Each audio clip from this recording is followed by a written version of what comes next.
한국군의 전력은 세계 5위라고 하는 게 이상하지가 않죠. 우리가 만일 아프리카 근처에 있으면 아프리카 전체하고 싸워도 이겨요. 우리가 뭐 핵이 없는데 북한한테 어떻게 이기냐? 그렇지 않아요. 김정은이 제일 두려워하는 건 잠수작전이죠. 현무5는 뭐 탄두무게만 8톤, 9톤이라고 그러니까 김정은의 집무실을 날려버릴 수 있죠. 그 다음에 타우러스, 이게 사거리가 500km거든요. F-15에 장착해서 정확하게 김정은 집무실 창문을 맞출 수가 있어요. 김정은 정권에게 트라우마가 될 거다.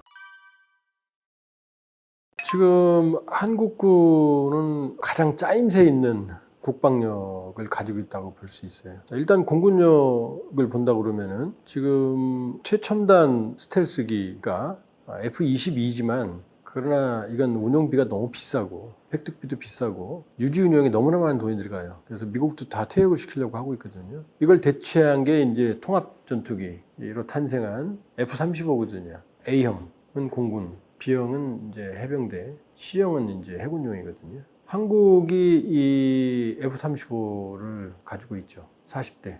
그러나 이 F-35의 문제점은 뭐냐면 이 스텔스 기능을 가지고 있지만 펀치력이 약해요. 스텔스 기능 때문에. 그럼 괴물급 무장력을 가진 이 세계 최고의 비행기는 F-15거든요. 한국군의 주력은 F-15입니다. 그리고 여기에 F-16, F-15가 하이급이라고 그러면 이제 항공력은 하이, 미드, 로우로 구성이 돼요. 돈이 많으면 하이급만 다 사면 되지만 그러나 이 집에 롤스로이스 차만 10대 있을 필요가 없잖아요. 시장 갈 때는 경차 써도 되는 거잖아요. 그러니까 한국군의 하이급은 F-35, 그 다음 F-15다. 그 미드급, 중간급은 이제 F-16인 거죠. F-16도 탄탄하죠, 전력이. 그 다음에 이제 로우급은 이제 과거 팬텀이나 F-5 정도였는데 팬텀은 로우급이라고 할 수는 없죠. 하이급이었는데 노후화된 거고. 이 부분은 이제 FA-50으로 이제 채우고 있거든요. 그러면은 이 공군 전력, 여기다가 PSI라고 하는 공중 조기 경보 통제기도 있거든요.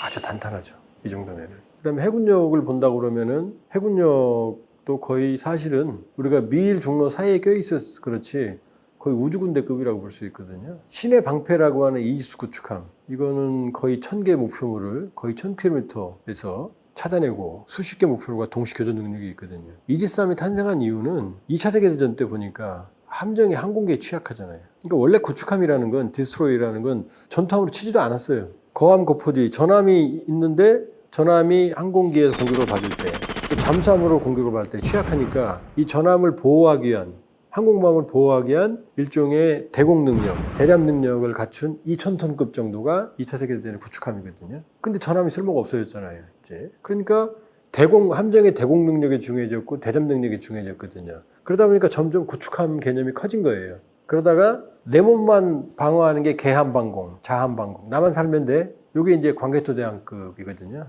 함대방공 개념이 들어간 게 이제 4000톤급대 이순신급이고, 그 다음에 이제 전반적인 전체 본격적인 함대방공이 가능한 게 이제 바로 세종대왕급 이지스 구축함. 이지스가 신의 방패잖아요. 모든 걸 다 막는다는. 1000개 내외의 목표물, 1000km 내외의 탐지. 그러니까 북한이 탄도미사일 쏘면 우리가 송해는 이지스함이 바로 알아요. 그리고 수직 발사기라는 이 일종의 컨테이너죠. 이걸 세로로 세워놓은 그 안에 미사일이 하나씩 들어있거든요. 왜 수직 발사기냐? 그 안에서 동시에 발사할 수 있으니까. 이게 128셀이 들어있어요. 세종대왕에. 128개의 미사일이 들어있다는 거죠. 각종 미사일들이.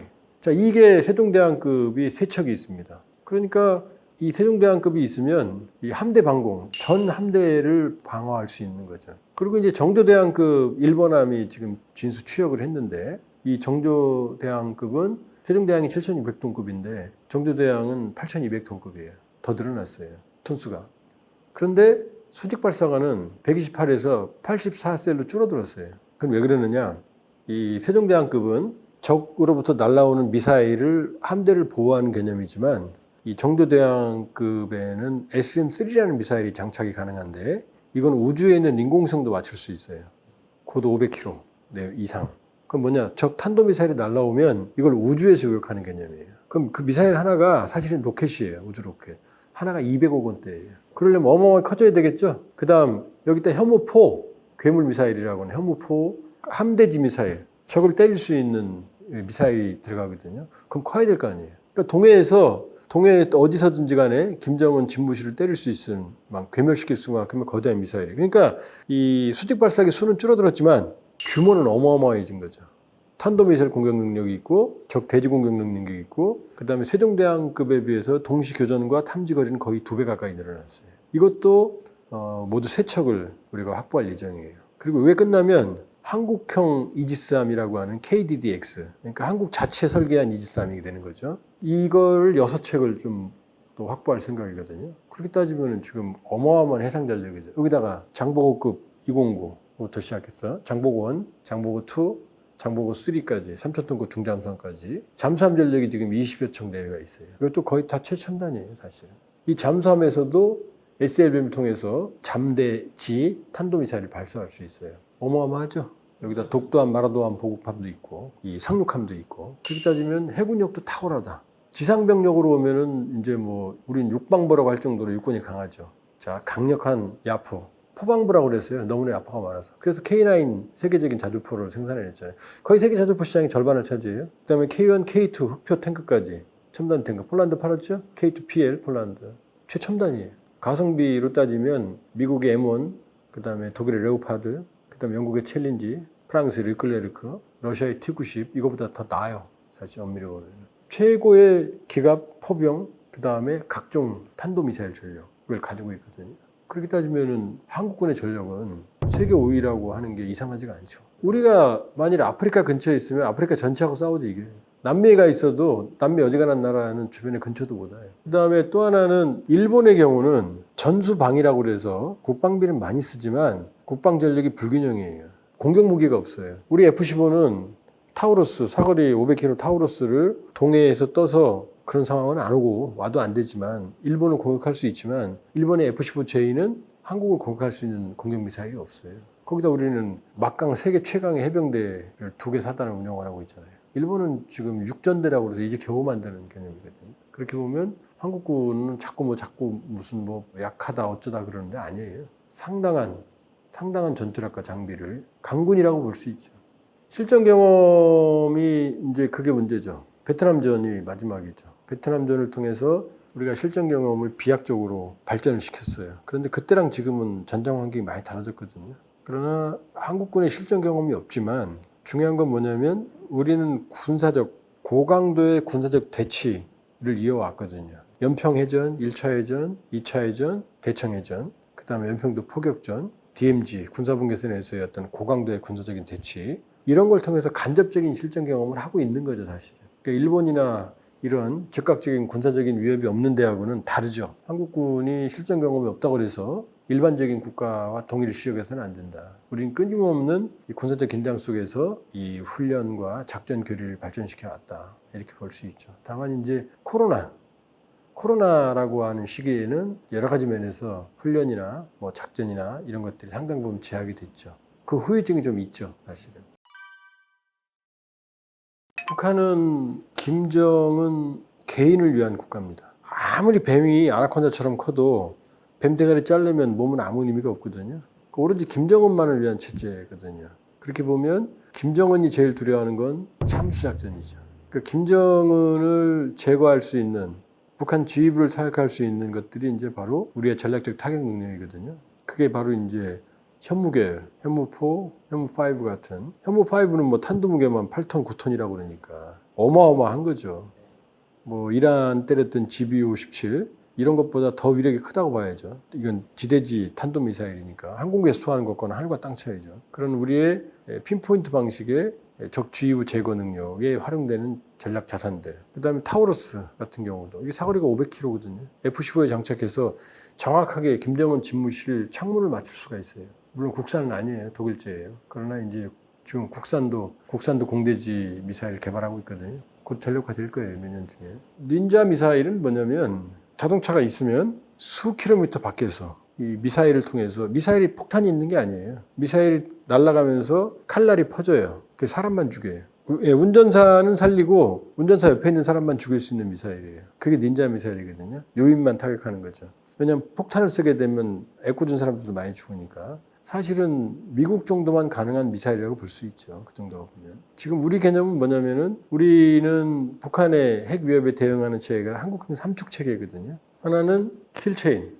킬체인은 뭐냐면은 먼저 보고 먼저 때리는 거예요. 그러니까 적이 공격할 징후가 명확하다. 그러면 먼저 때리는 거예요. 먼저 죽이는 거예요. 선제 공격이에요. 그 다음에 적 미사일이 날라오면 KEMD, 한국형 미사일 방어망 막는 거죠. 근데 만일에 맞았다 우리가 몇 대 다 못 맞고 그럼 KMPR 한국형 대량 응징 보복 이제 한 대 맞으면 10대 때리는 거죠. 요 개념으로 되어 있거든요. 여기에서 이 킬체인과 대량 응징 보복에 들어가는 게 이제 현무 4, 5, 그다음에 현무 3는 순항 미사일이고 현무 2는 사거리가 짧고 현무 3는 순항이고 현무 4는 이제 탄두가 점점 무거워지는 거죠. 현무 5는 세계 최대 괴물 미사일이라는 거고 이런 것들을 통해서 김정은의 집무실을 날려버릴 수 있죠. 그리고 타우러스 같은 경우는 김정은 집무실을 창문도 맞출 수 있죠. 그리고 이 현무포 같은 경우를 지금 정도대왕함에 실을 수 있는 거죠. 해상에 타격이 가능한 거죠. 그 다음에 잠대지 미사일, 장보고 3, 3,000톤급 중장수함에서 또 탄도미사일을 SLBM 실거든요. 그러니까 동해에서 날아오는 거죠. 해상에서, 물속에서, 지상에서. 그러니까 우리가 뭐 핵이 없는데 뭐 북한한테 어떻게 하냐 그렇지 않아요. 김정은이 두려워할 만한 참수작전의 무기체계를 우리 스스로 확보하고 있어요 지금. 그러니까 일방적으로 뭐 우리가 뭐 핵이 없으면 끝난다 그렇지 않죠. 김정은의 특징이 뭐냐면 공개 활동을 많이 하잖아요. 김주애 데리고 다니잖아요. 그러니까 김정은으로서는 트럼프 대통령이 이란의 나탄스, 포로도, 이스파한 세 지역을 B2 스피릿 폭격기로 폭격을 했잖아요. 그게 굉장한 심리적인 압박을 줬을 거예요. 실제 공격을 하는구나. 그래서 이란 공격한 이후에 북한 언론 매체의 보도를 보면 이란에 절대적인 지지를 보낸다, 연대하겠다 그런 말이 안 나왔어요. 조용히 그냥 국제법적으로는 불법이다. 그냥 일개 연구소나 아니면 뭐 문답 형식으로 이렇게 우회적으로 갔거든요. 그건 북한이 그만큼 충격을 받았다는 얘기죠. 왜냐하면 김정은 하나만을 위한 체제니까 하메네이는 종교 지도자거든요. 군사 지도자고 정치 지도자고 거의 이란 안에서는 시내 근처에 가까이 간 인물이거든요. 근데 그런 인물을 뭐 제거하네, 어디 있는지 아네, 없앨 수 있네 이런 식의 공고는 했잖아요. 그러면 김정은 입장에서는 하메네이도 그런 취급을 당하는데 김정은 본인이 두렵지 않겠어요? 그러니까 이란은 김정은 정권에게 트라우마가 될 거다. 미국의 공격력을 보여주는. 그리고 B2 스피릿 폭격기가 출발하는 장면을 공개했어요. 출발했다고 사실. 그리고 때리러 간 거거든요. 그 태평양을 건너서 인도양을 건너서 처음에 그래서 인도양에 있는 디에고 가르시아 영국령 그 비행장에 전개되는 줄 알았어요. 근데 그냥 가서 때리고 왔거든요. 아무런 피해도 입지 않고. 전 세계에서 이런 능력을 가진 건 미국밖에 없다. 제일 놀란 건 김정은. 그 다음에 놀란 건 시진핑, 푸틴이라고 볼 수 있죠. 자기들은 도저히 구해낼 수 없는 능력을 보여준 거니까. 그리고 한국군은 세계 최강의 미국과 장기간의 한미동맹 체제를 형성했기 때문에 사실 미국이 가진 군사 교리나 이런 것들 많이 전수받았어요. 그러니까 실전 전쟁을 하는 미국과 한미연합훈련을 통해서 많은 부분 우리가 보고 배우거든요. 그런 면에서는 미국의 실전 경험이 우리에게도 상당 부분 간접적으로 전수했다고 봐도 좋은 거죠. 이런 것들이 북한으로서는 김정은으로서는 아주 두렵죠. 그러나 김정은이 저렇게 막 구축함 자빠지면서까지 뭐 세워놓고 저렇게 오버하는 게 뭐냐? 해군력의 절대 열세, 공군력의 절대 열세. 공군력 미국 29의 주력인데 한 30 내지 40대 정도인데 이것도 도입한 지 한 40년 돼 가거든요. 이것도 구형이고 레이더나 아니면 장착 미사일이나 이런 것들이 모두 다 그것도 구형이거든요. 그러나 우리 공군력 같은 경우는 F-35, F-15부터 시작해서 모든 면에서 북한을 압도하거든요. 그러니까 북한이 공동조기 경보기 갑자기 만들고 그다음에 5,000톤급 해군력은 북한을 아예 연안 해군이라고 볼 수가 있어요. 그런 얘기도 하잖아요. 북한 해군은 다 스텔스 함정이다. 나무로 만들어서 레이더 안 잡힌다. 그러니까 김정은은 해군력 강화, 공군력 강화에 거의 미쳐있다. 그런데 그게 블랙 코미디다. 왜냐하면 오죽하면 구축함이 자빠지겠어요? 구축함은 장난감이 아니기 때문에 5,000톤급 구축함 일반 상선과 달라요. 수백 개의 조밀한 격실을 만들어야 되고 균형을 잡아야 되고 그래서 우리가 초기에 울산급 그다음에 포항급 PCC 호위함 만들 때 그거 만들 때도 우리 기술이 없어서 중심을 잡으려고 배 중심에 시멘트를 부어놨다 이런 전설 같은 얘기도 있거든요. 근데 북한이 갑자기 5,000톤급 배를 어떻게 군함을 설계를 합니까? 그러니까 러시아로부터 설계를 넘겨받았겠죠.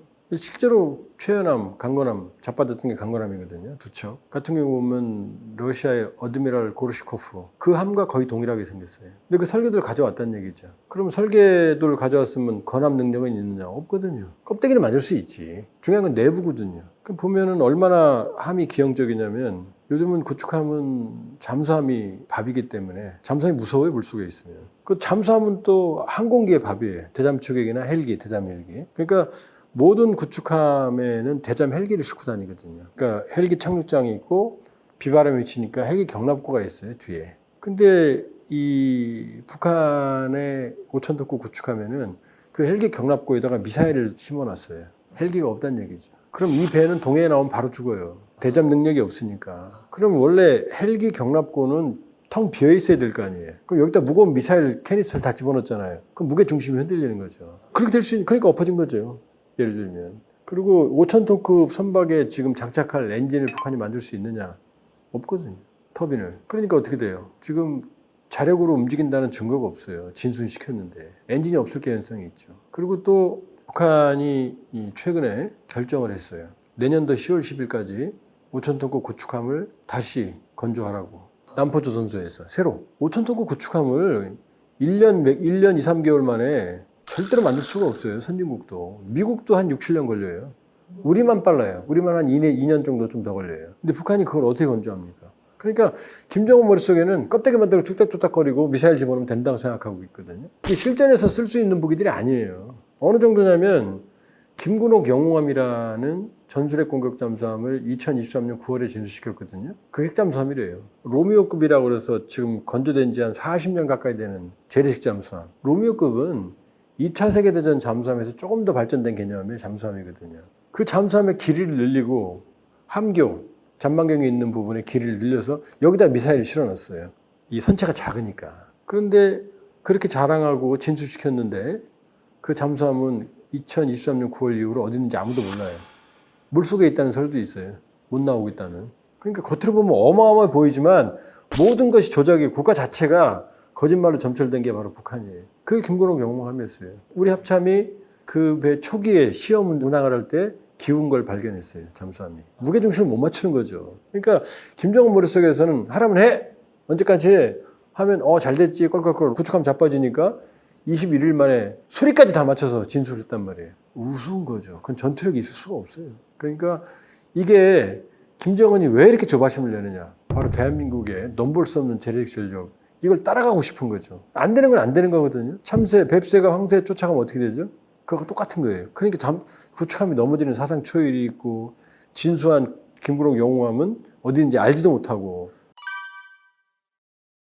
대한민국의 한반도 지도를 보면 서울은 정중앙에 있습니다. 그 다음에 한강을 끼고 있고 이 한강은 서해와 연결이 됩니다. 그러면은 이 서울의 정중앙이라고 하는 그리고 수로를 이용할 수 있다고 하는 그리고 대규모의 인구가 수용이 가능한 평지라는 점. 그렇게 보면은 서울의 입지, 수도로서의 입지 조건은 탁월했다고 볼 수가 있죠. 이성계의 판단은. 그러나 중요한 건 이게 분단이 되면서 모든 게 바뀌었어요. 분단선이 바로 서울의 3, 40km 이북인 이 MDL 군사분계선이 거기에 생겼거든요. 만일에 6.25 전쟁 끝나고 나서 대한민국의 수도를 대전이나 부산, 광주 이런 데로 옮겼다고 그러면 얘기는 달라지겠죠. 그러나 서울이라고 하는 그런 기반 인프라 이걸 그대로 활용을 하기 위해서 수도 개념을 이어갔던 거죠. 그러니까 대한민국 수도는 경기도권까지 수도권까지 한 거의 2천만 명이 사는 북한의 최고의 군사적 긴장, 세계 최고의 군사적 긴장이 유지되고 있는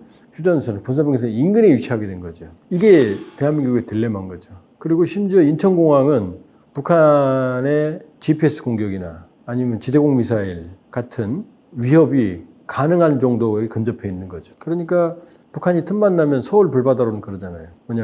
170mm 곡산포, 그 다음에 240mm 방사포 이런 걸 통해서 1시간에 수천 발에서 만 발이 넘는 대규모의 타격력을 수도권에 집중시킬 수 있거든요. 사거리 60km 내외니까. 사거리 60km면 수도권 대부분이 포함되거든요. 휴전선에서. 이 얘기 많이 들어봤죠? 근데 이 얘기는 틀려요. 어폐가 있어요. 왜냐?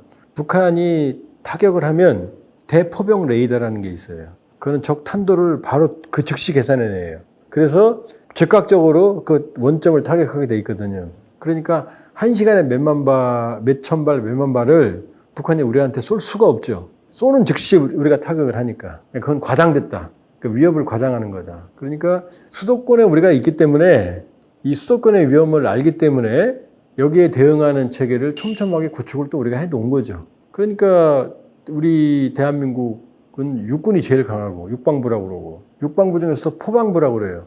포병이 제일 강하니까. 그래서 세계 최고의 가성비, 가격과 성능 최고 수준인 K9이 탄생한 거예요. 그 다음에 세계 최고의 성능을 자랑하는 흑표 탱크가 탄생한 거예요. 그러니까 그렇게 본다 그러면은 대한민국 수도권이 안보적으로 불리한 위치에 있지만, 그러나 만일에 수도권이 위협을 받으면 우리가 수도권을 방어도 하지만 우리는 또 평양을 공격하거든요. 평양을 공격할 수 있는 다양한 무기 체계가 있거든요. 일단 F-15를 이용한 타우루스가 있고, 그 다음에 현무계열의 탄도미사일이 있고, 또 순항미사일이 있고, 이 에미라리스, 에이테킴스도 있고, 그러니까 우리 역시 막대한 화력을 투사할 수 있는 능력을 구비하고 있는 거죠. 그러니까 만일에 북한이 무모한 도발을 한다 그러면 우리가 수도권의 일정한 피해는 불가피하다. 그러나 KNPR, 대량 응징 보복으로 평양 자체를 초토화시키는 개념이기 때문에 이게 뭐 우리가 일방적으로 얻어맞는다, 그런 개념은 아니죠. 만일에 북한이 수도권에 공격을 가하게 되면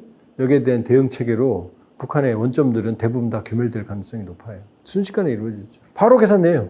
날라오면 계산하고 응전하는데 얼마 안 걸려요. 거의 즉각적인, 끊임없는 그런 시뮬레이션을 해왔기 때문에 그런 즉각 응사가 가능합니다. 그리고 우리가 실시간 감시 체제를 통해서 적 포병의 움직임들, 고정 진지, 이동 진지들을 대부분 다 파악을 하고 있어요. 그리고 또 하나는 현대전은 갑자기 유교처럼 전면전이 일어난다? 그건 불가능해요. 왜냐하면 우리가 우크라이나 전쟁 때 러시아가 움직이고 있는 걸 실시간으로 미군이 파악하고 있었거든요. 그래서 바이든이 그랬잖아요, 그때. 며칠 공격한다, 며칠 날 공격한다. 다 예고했잖아요. 왜? 움직여야 되니까. 전쟁이 일어나려면 막대한 물자 이동이 필요합니다.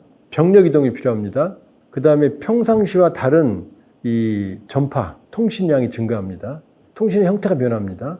그렇기 때문에 적어도 24시간 혹은 48시간, 3일, 4일 전부터 징후를 알 수가 있어요. 빠르면 몇 개월 전부터 그 징후를 파악할 수 있어요. 미세한 징후들을. 또 한미의 정보 자산이라고 그러면은, 그러니까 뭐 어느 날 갑자기 북한이 공격한다? 그건 불가능하죠. 또 어느 날 갑자기 수도권을 뭐 불바다로 공격한다? 그것도 불가능하죠.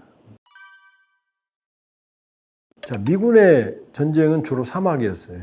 그러면 공중 전력을 이용해서, 초기에 미군은 이런 개념이거든요. 전자전기, 그 다음에 토마호크 미사일을 통해서 적 방공망을 완전히 제어를 합니다. 방공망을 제거를 해요. 그리고 제공권을 가진 상태에서 기갑부대들이 신속하게 사막의 평탄 지형을 뚫고 들어가거든요. 이게 사막의 폭풍 작전이었어요.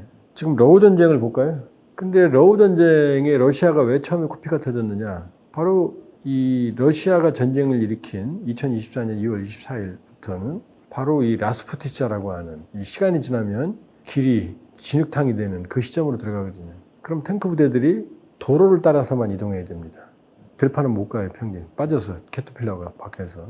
그 다음, 더 중요한 건 뭐냐? 이 처음에 러시아 탱크 부대들이 들어갈 때는 시가전이었거든요. 사막전에서는 기갑부대는 무소불위의 이 위력을 차지하지만, 시가전에서는 아파트에서 던지는 화염병 하나에도 당하거든요. 기억이 날 거예요, 아마. 그 속절없이 당하는 걸. 그러면 또 하나는, 이 러시아의 군에게는 우크라이나 지형이 낯설지만 지금 스마트폰이라는 게 있잖아요. 그러니까 이라크 같은 경우는 초기에 통신망과 방공망이 괴멸됐거든요. 지금 스마트폰 시대잖아요. 그러니까 우크라이나 국민들이 이걸로 다 통신을 하는 거예요. 지금 러시아 탱크 온다 안 온다. 그러니까 이런 통신망이 살아있으니까 시가전에서 러시아 탱크들이 속절없이 당했거든요. 시가전에서 탱크는 아주 취약해요. 그러니까 또 하나는 우리가 이제 드론이 활약을 하는 걸 보지만 지금 현재 전장은 남부 쪽, 주로 평야지대에서, 도시가 아닌 평야지대에서 지금 이루어지거든요.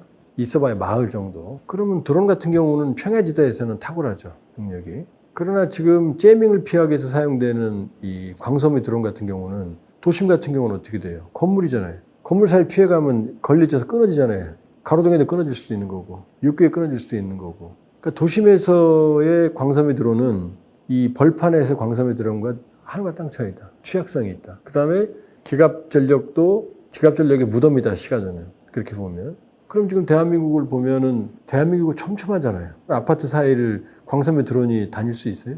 그 다음에 이 촘촘한 상황에서 이 엄폐가 아주 손쉬운 데에서 드론처럼 일방적으로 당할까요?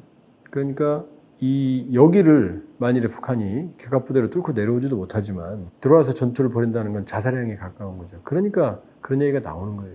그리고 지금도 대전차 북쪽으로 가본 대전차 방어물들이 많거든요. 아직도 남아있죠. 그러니까 북한의 탱크 부대가 일방적으로 서울까지 내려올 가능성은 없다. 내려와도 시가전에서 기갑 부대들은 사실상 효용성을 거의 상실하게 된다. 이렇게 볼 수 있죠. 지금도 아마 어떤 건물 가면 옥상에 못 올라가게 군사실이라고 돼 있죠. 거기 이제 대공 방어망들이 있는 거죠. 그리고 알게 모르게 이 서울의 여러 지점에는 이 안보적 관점에서의 어떤 시설들이 있어요. 그리고 각 서울 근교의 산악 같은 데서도 촘촘한 레이더망들이 있거든요. 그러니까 일단 서울 자체에 북한 병력이 대규모의 병력이 들어올 그 가능성은 높지 않죠. 전방에 있는 수많은 장애물들, 대전차, 방어물들 이거를 극복하기가 어렵고, 두 번째는 그러면 북한이 강습을 해야 되거든요. 항공전력을 통해서. 근데 북한이 가용할 수 있는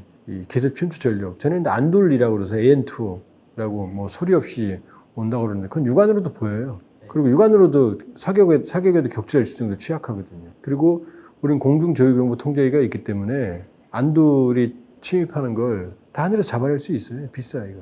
그러니까 대규모, 그 다음에 해상전력은 없기 때문에 상륙작전은 북한은 못하고, 이런 가능성이 있죠. 수영을 시켜갖고 서해로 헤엄쳐서 오게 하면 되죠. 그럼 다 우리 어민들의 그물에 걸리겠죠. 그러니까 지금 뭐 너무 과장됐는데 대규모 북한군 병력이, 기갑병력이나 전투병력들이 서울로 침투할 가능성은 거의 없다고 봐도 되는 거죠. 그러니까 지하철 같은 경우는 우리도 이 유사시 피난처나 아니면은 그 요새화 하는데 사용할 수 있죠. 왜냐하면 지하철 자체가 미로망이고 우리는 익숙하지만 적군 입장에서는 어디가 어딘지 알 수가 없잖아요. 그러니까 지하철 같은 경우도 상당히 중요한 서울 방어의 전략적 이점으로 활용을 할 수 있다 이렇게 볼 수 있죠. K9 자주포의 사거리가 한 30에서 40km 사이, 사거리 연장탄을 쓰면 한 60km까지 가거든요. 그러면 이 포병 전력의 대부분은 전방에 모여 있다고 봐야 되는 거예요. 그 정도 사거리에. 북한도. 그러나 이 포병 전력에서는 우리가 압도적으로 우세하다. 왜냐하면 우리는 자주포, 방어가 가능한 자주포, 승무원의 생존성이 보장된 자주포를 쓰는 데 반해서 북한의 경우에는 승무원의 생존성이 보장이 안 되는 자주포들이 많아요. 견인포라든지. 그리고 또 하나는 북한의 자주포를 보면은 쏘는 장면을 보면은 한 번 쏘고 나면 포가 아주 출렁해요. 그러면은 위치니 뭐니 이런 게 다 틀어지니까 다시 이 좌표 입력하고 하는데 시간이 많이 걸려요. 그리고 일단 정밀도도 떨어지고, 연평도 포격전 때 북한이 170발의 다연장 방사포와 이 야포를 쐈는데 그중에 90발이 해상에 떨어졌어요. 물론 그때 이제 우리 해병 민간인 희생이 있었지만 우리는 공격을 받았음에도 불구하고 우리가 응사를 해서 북한 진지가 거의 괴멸됐어요. 수십 명의 전사자가 발생했어요. 최소. 그러니까 이 무기의 질적인 측면에서는 한국군하고 북한군하고는 비교가 안 된다. 연평해전 때도 연평 1차 해전, 2차 해전, 대창해전 모두 북한이 패배했어요. 연평 2차 해전 같은 경우에는 우리 참수리 357정이 기습을 받아서 윤영아 정장 소령부터 시작해서 6명이 전사를 했지만, 그러나 북한군의 피해가 훨씬 컸어요. 북한도 그걸 잘 알고 있어요. 정면 충돌했을 때는 북한이 가장 심각한 데미지를 받는다는 걸 본인들도 알고 있어요. 현대전쟁에서 이 러우 전쟁 뚜껑을 열어보니까 뭐 드론이 뭐 매일 전장을 좌우하는 것처럼 보이잖아요. 드론은 이제 주로 1인칭 시점이라고 그래서 게임하듯이 보잖아요, 이렇게. 근데 이제 드론이 왜 눈에 띄냐면 그 드론이 투하해서 상대를 공격하는 걸 마지막까지 찍죠. 이건 성공한 경우잖아요. 실패한 경우는 안 나오죠. 격추됐으니까. 그렇죠. 영상으로도 보낼 수도 없고 격추된 거니까. 그러니까 성공한 사례만 보니까 전장을 좌우하는 것처럼 보인다. 드론이라고 하는 체계가 새로운 무기체계로 자리 잡고, 그리고 가성비가 아주 높은 새로운 신무기이면 틀림이 없다. 그러나 이게 게임 체인저는 아니다. 왜냐하면 러우 전쟁 뚜껑을 열어보니까 제일 중요한 건 병력, 그 다음에 전차, 장갑차, 그 다음에 야포. 하루에 누가 많은 포탄을 소비하느냐. 계속 지속 사격을 하면 진격을 못해요, 적군이. 그러니까 그 광활한 전차, 장갑차가 없으면 그 광활한 쿠르스크 대지를 어떻게 병력을 이동시킬 거며 신속하게 이동해서 어떻게 공격을 하겠습니까? 그러니까 전쟁은 안 변했다. 병력과 중장비, 야포, 그 다음에 지속 가능한 군수 보급 능력이 이게 제일 중요하다. 그리고 여기에 현대적인 변화인 드론, 활용법 이런 것들. 이걸 어떻게 결합하느냐 이 개념이거든요. 예를 들어서 뭐 항공모함 무용론 이런 얘기 많이 나와요. 그럼 중국은 항공모함을 왜 만듭니까? 목숨 걸고. 그 다음에 전차 장갑차가 필요 없다면 그럼 실제로 전차 장갑차를 전장에서 만나보면 그건 어마어마한 속도로 달려서 이게 일방적으로 깨지는 것만 봐서 그렇지 전차의 효용성은 어마어마해요. 왜 폴란드가 전차 장갑차가 무용론이 또 오는데 K2PL을 그렇게 사가겠습니까? 신속하게. 전차 장갑차, 야포. 특히 하루에 누가 많은 포탄을 쓰느냐가 전장을 지배해요. 러시아가 우크라이나에 거의 3배의 포탄을 하루에 소비하는 걸로 알려지거든요. 그러니까 전장이 더 우세하죠. 여기에 이제 새로운 변화된 드론, 그 다음에 이제 AI, 이 새로운 변화된 걸 결합을 시키는 거죠. 그런 면에서 본다면 한국군은 충실한 전력을 지금 가지고 있고, 그 다음에 지금 새롭게 변화된 전장의 교리들을 이제 여기다 적용을 시키는 거죠. 예를 들면 전차가 속절없이 탱크에 당하는 것 같지만 전차가 드론의 플랫폼이 될 수도 있거든요. 드론을 이용해서 드론과 같은 합동작전을 하는 거죠. 그럼 전차의 눈이 훨씬 더 획기적으로 도와지는 거죠. 이런 개념으로 가야 되는 거거든요. 그리고 한국 같은 경우 이제 새로운 드론이 창이면 방어 무기도 또 이 방패도 커지고 있어요. 예를 들어서 군집 드론, 제이밍으로 한꺼번에 다 떨어지는 거 봤을 거예요, 아마. 제이밍 전파방해. 그러니까 드론은 1세대는 그냥 드론, 2세대는 광섬유나 각종 센서를 장착하는, 3세대는 AI예요. AI는 뭐냐면 우크라이나가 했던 스파이 도웻 작전. 그러니까 1인칭 시점이 아니고 그냥 빅데이터나 그 사전에 입력된 데이터를 넣어놓고 그냥 요원들은 가는 거예요. 그럼 시간 되면 지가 알아서 지가 시키는 대로 가는 거죠. 이란에서 모사드가 했던 것도 AI 드론이에요. 빅데이터를 집어넣은 거죠. 이 사람 얼굴을 입력시켜 놓은 거죠. 그럼 드론이 그 사람을 찾아가는 거죠. 시간 되면. 그러니까 지금 드론도 진화하고 있다. AI 드론까지. 그러니까 이런 새로운 변화된 무기체계를 기존의 재래식 무기체계 현대화와 결합을 해서 운영교리, 작전교리를 현대화시키는 것. 그런 것들이 중요하죠. 그러니까 끊임없이 현대전장의 교훈들을 반영을 할 필요가 있죠. 그런 면에서는 여우전쟁이 사실은 가장 최근의 대규모 전면전이거든요.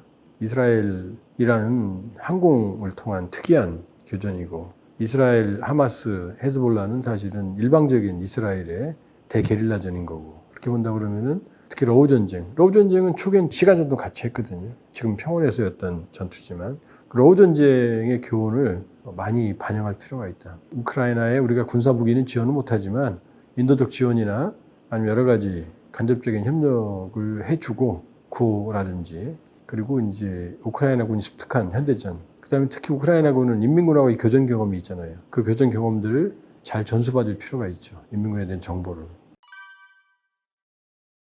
핵잠수함과 재래식 잠수함 기술은 재래식 잠수함하고 핵잠수함하고 차이가 없어요. 오히려 재래식 잠수함 쪽이 들어간 기술은 더 탁월하다고 볼 수가 있어요. 왜냐하면 잠수함의 특징은 은밀성이고 수중에서 은밀하게 자망을 한다는 데 특징이 있거든요. 디젤 일렉트릭 서브머린 그래요. 근데 트럼프 대통령이 이번에 그 트윗에 우리 잠수함 승인하면서 이런 표현을 써요. 올드 패션드한 잠수함보다 핵잠수함이다. 틀린 얘기예요. 재래식 잠수함이 올드 패션드하다는 게 아니에요. 핵이 아니라는 뜻이에요. 재래식 그러면 뭐 F-22는 저기 핵무기 아닌데 핵탄두가 아닌데 재래식이 나쁜 건가요? 그러니까 올드 패션드하다는 것과 컨벤셔널 다른 얘기예요. 핵무기가 나오면서 핵무기가 아닌 비핵무기는 다 재래식 무기가 돼버린 거예요. 우리 뭐 재래식 그럼 옛날 것 같잖아요. 그게 아닙니다. 잠수함은 왜 디젤 일렉트릭 서브머린 그러냐면 디젤 엔진을 돌려서 자동차 엔진을 돌리려면 반드시 산소가 필요해요. 터트려야 되니까 펑 엔진에서 실린더 안에서 터져야 되니까 공기 없이 불이 안 타잖아요. 그럼 물속에서 엔진을 돌리면 어떤 문제가 있느냐 잠수함 안에 공기를 잡아먹잖아요.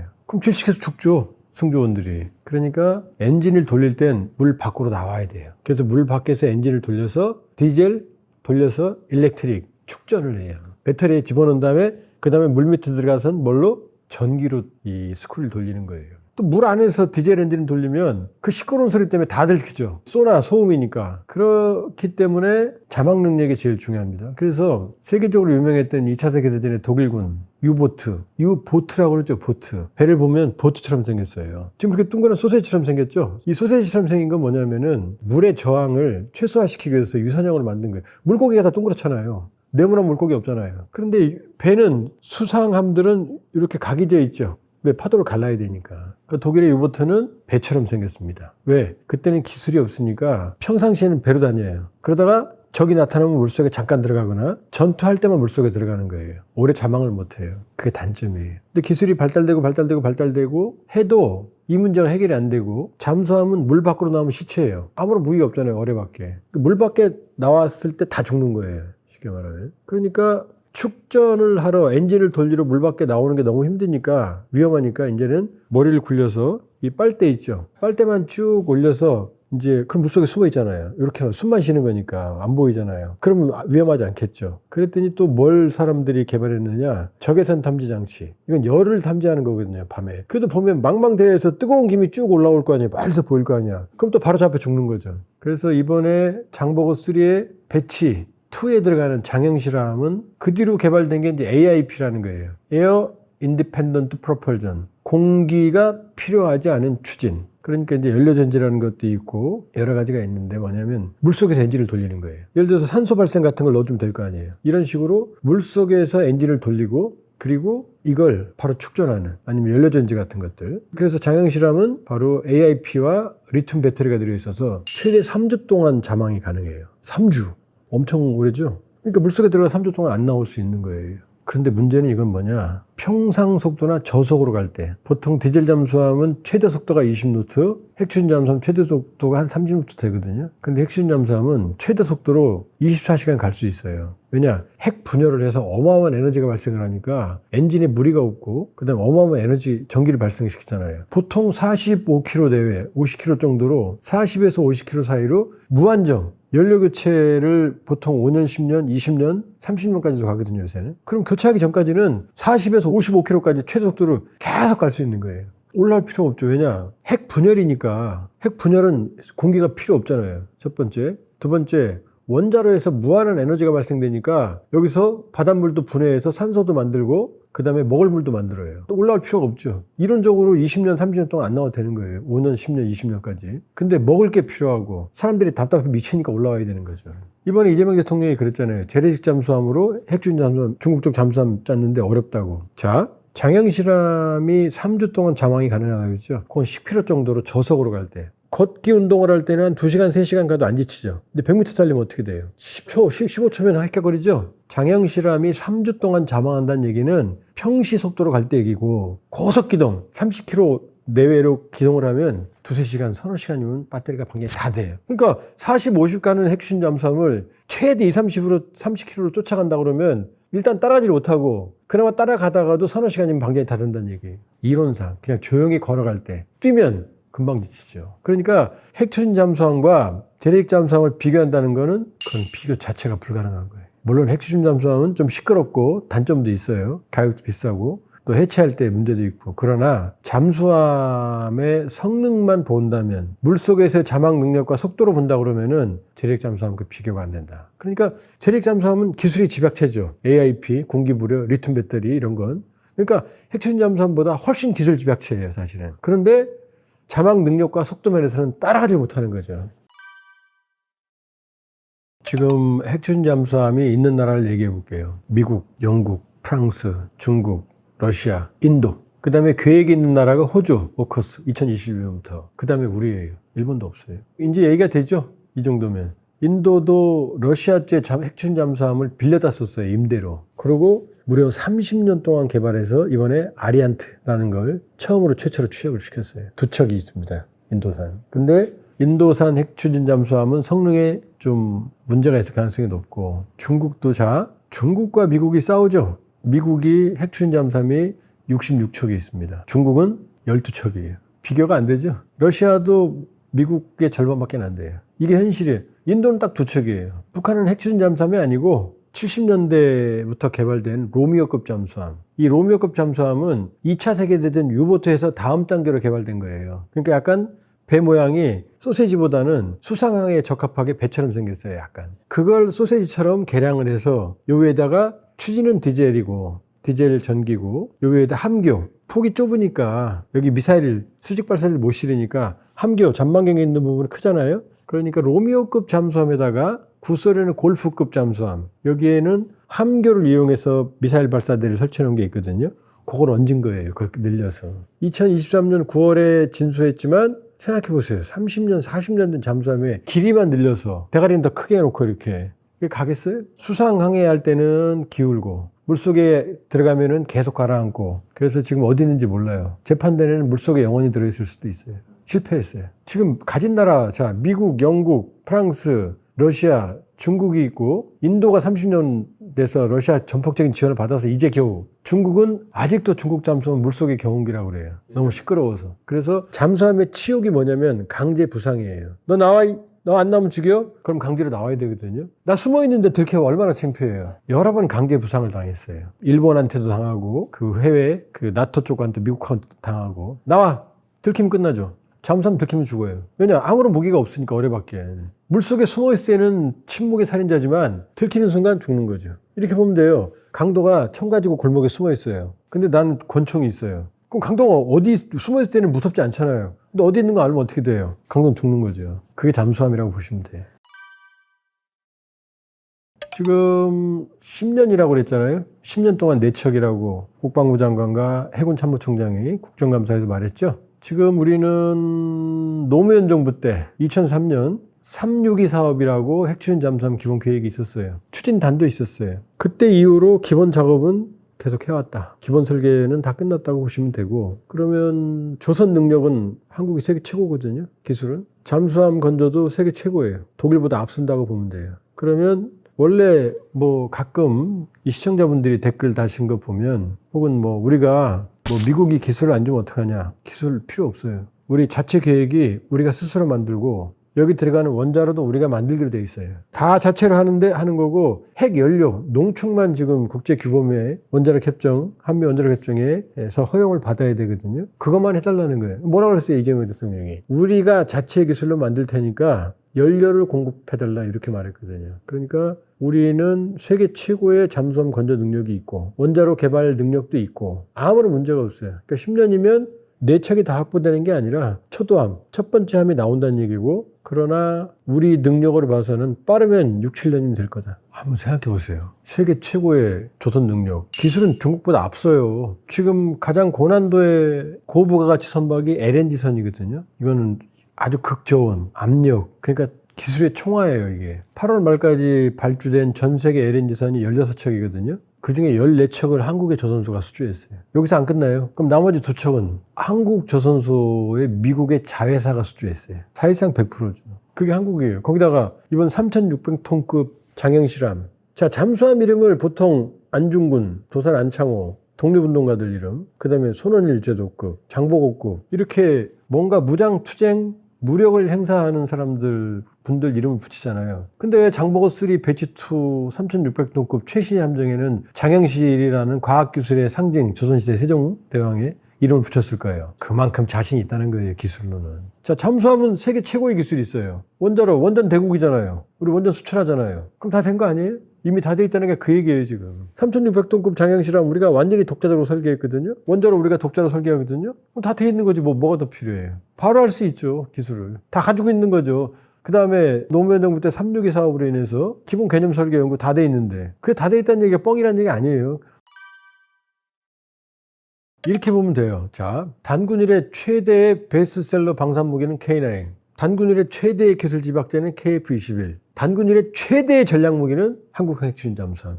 이렇게 보면 돼요. 그렇게 되면 이제 육해공은 이미 이지스함 세종대왕급 넘어서 세종대왕급 배치2인 정조대왕급에서 이미 8,200톤급. 미국보다 훨씬 더 좋아요, 배 자체는. 이지스 레이더를 장착했지만 이게 스파이라이드의 1T, 베이스라인 9 정도. 근데 이제 미국 같은 경우는 이제 5, 6 여기까지 달거든요. 기본적으로 우리가 가지고 있는 이지스3 레이더는 폐사, 수동형이에요. 위상배열 레이더인데 수동이고 미국은 이제 A사. 능동형이고 그다음 합동 교정 능력 CEC 이건 우리한테 또 안 팔았어요, 미국이. 그러나 이것도 우리 개발할 거예요. 여기에 대해서 뭐 정조대왕이 최대 최고다. 근데 뭐 이지스 레이더에 문제가 있다. 배 자체는 최고고 여기 KBLS2도 들어가 있고 자꾸 이렇게 뭐 자학할 필요 없어요. 정조대왕은 세계 최고 맞아, 최대 맞아요, 최고. 이지스 레이더에 한계가 있다 하더라도 그건 뭐 지금 미국이 가지고 있는 기존의 알레이버크급이나 타이콘데로과급 폐사 레이더 단 것들은 다 바보게요? 그건 아닙니다. 계속 우린 진화하고 있어요. 이미 해군에서. 그러니까 핵추진 잠수함만 가지면 탁월한 이제 전략적 억제는 사실상 자주국방이다. 4.1당 자주국방이다. 이렇게 볼 수가 있고, 또 하나는 우리가 2월 달에 기동함대 사령부를 창설했거든요. 지금 해역함대거든요. 해역을 지키는데, 기동함대는 뭐냐? 독립된 원양 함대를 구성해서 맘대로 이동해서 가는 거예요. 구축함, 정조대왕함 필두로 구축함 10척, 군수보급함 4척. 왜냐? 멀리 가려면 군수보급함 있어야 되잖아요. 자, 미국 항모전단 CSG가 바로 이제 기동함대거든요. 어떻게 구성되느냐? 니미츠급 항모 한 척, 타이콘데르과급 이지스 수령함이나 알레이버급 이지스 구축함 한 척, 2척, 최소 2척. 지켜야 되니까 항공모함을. 그 다음에 군수보급함. 이게 기본이에요. 근데 여기 하나 더 있어요. 물속의 위협을 막아야 되니까 LA급 핵추진 잠수함이 물속에서 한 척 정도 있어요. 왜? 항공모함 고속으로 가잖아요. 그러면 핵추진 잠수함 정도가 돼야 이 항공모함을 따라가면서 보호하거든요. 그런데 대륙 잠수함은 이 수상함을 못 따라가거든. 속도가 느리니까. 30km, 40km 되는 걸 10km 속도로 못 따라가잖아요. 따라가면 그냥 서너 시간 만에 올라와야 되고. 자, 우리 기동함대의 문제가 뭐였어요? 자, 구축함, 군수보급함 있어요? 물속이 없잖아요, 지금. 근데 핵심 잠수함이 있으면 어떻게 돼요? 진정한 의미의 기동함대가 완성이 되는 거죠. 다 있죠. 여기다가 지난번 캄보디아 사태 때 뭐 우리가 전쟁을 하는 군을 파견하는 그랬잖아요. 그런데 여기에 마라도함이나 독도함이 우리 대형 상륙함이 있거든요. 1개 대대 정도 상륙병. 마라도함, 독도함만 추가하면 구축함, 군수보급함, 마라도함, 독도함, 상륙함 이게 대대죠. 잠수함까지 끼고 간다면 실제로 전 세계 어디든 파병이 가능한 거예요. 미국처럼 CSG 항모 타격단은 아니지만 유사한 타격, 유사시 병력을 투사할 수 있는 거예요. 또 대형 상륙함 만들면 더 많은 병력을 보낼 수 있는 거죠. 이렇게 구성할 수 있는 전단을 구성할 수 있는 나라 거의 없어요. 일단 우리가 핵추진 잠수함을 가지면 중국이 쫄죠. 그동안 핵추진 잠수함으로 우리 해역 마음대로 하면서 날 잡아봐라 하고 막 비영성 갔는데 우리가 보고도 으이씨 하고 보냈는데 아는데 못 쫓아가니까 그건 뭐 그 해군 비밀이니까 자세하게 말은 할 수가 없는 내용들일 거고 그러면 이제 중국이 마음대로 못 따라다니죠. 자, 중국의 북해함대가 산동반도에 있어요. 서해를 내려와요. 서해는 또 수심이 얕아요. 잘 들켜요. 나갈 때까지는. 그러면 나오는 거 보고 있다가 쭉 쫓아갈 수 있는 거죠, 이제.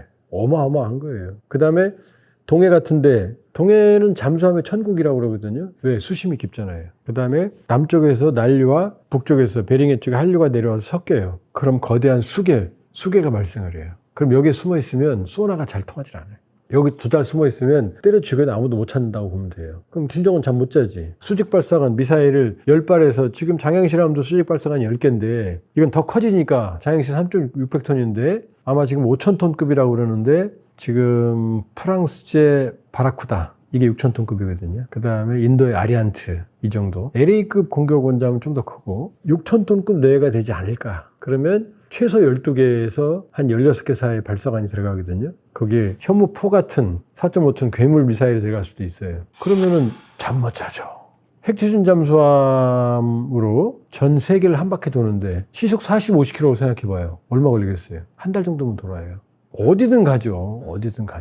그러니까 그렇게 본다 그러면은 핵추진 잠수함은 어디든 간다. 보통 핵추진 잠수함의 작전 기간을 한 2달 정도 잡아요. 왜냐? 이론상 몇 년 동안 안 나와도 되지만 먹을 게 떨어지고 깝깝하니까 나와야 되잖아요. 근데 핵추진 잠수함은 물속에 들어가는 순간 귀향할 때까지 안 나와요. 계속 물속에 들어가요. 그럼 완벽하게 잠수함이 물속에서 맘먹고 숨어 있으면 아무도 못 찾아요. 적이 있는 것 같다? 그러면 찾죠. 근데 모르는 상태에서는 잠수함은 찾을 수가 없어요. 그리고 그동안 우리가 작전에서 뭐가 문제였냐면 이런 게 문제예요. 잠수함은 서로 수상함도 앞부분에 물 밑에 있는 튀어나온 소나가 있어요. 소리를 들어요. 잠수함 찾으려고 서로. 잠수함은 배를 찾으려고 소리를 듣고. 근데 잠수함은 어뢰를 쏘기 위해서는 어뢰 발사관을 열어야 되죠. 텅하고. 그 소리까지 배가 들어요. 텅 하는 소리를 들려요. 왜? 사거리가 짧으니까. 어뢰를 쏜다는 얘기는 적 수상함에 들킨다는 얘기예요. 그러니까 적 수상함을 100% 맞출 수 있다는 자신감이 없으면 어뢰를 안 쏴요. 어뢰를 쏘는 순간 내가 들키니까. 자,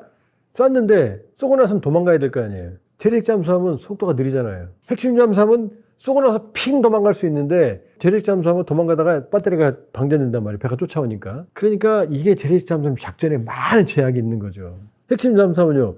그냥 쏘고 도망가면 돼요. 전속력으로. 그럼 수상함과 거의 같거나 똑같은 속도로 가니까 못 쫓아오죠. 수상함이. 근데 대륙 잠수함은 배터리가 방전되는 걸 아니까 수상함이 안 맞으면 쫓아오면 바로 죽는 거죠. 그래서 대륙 잠수함은 이렇게 단점이 많아요. 그러니까 핵추진 잠수함을 갖는 것과 갖지 않는 것은 하늘과 땅 차이다. 우리가 핵추진 잠수함을 갖게 되면 비로소 전략국가에 해당한다. 전략적 억제 능력이 북한뿐만이 아니라 주변국에 대한 전략적 억제 능력도 확보가 된다. 그러니까 100m 달리기를 24시간 뛰는 선수와 그냥 100m 달리기 뛰는 일반 선수가 있다고 생각해 보세요. 게임이 되겠어요? 이건 물론 핵추진 잠수함 문제도 많아요. 비싸고 원자로 위험성도 있고 폐기할 때 또 어마어마하게 돈이 들고, 그러나 작전 능력만 본다면 비교 불가다. 자, 그러면 북한이 지금 6,000톤급, 5,000에서 6,000톤급 핵추진 잠수함 건조하는 모습을 살짝 보여줬어요. 북한 기술력으로 된다 안 된다? 안 된다죠. 러시아가 도와줘도 안 돼요.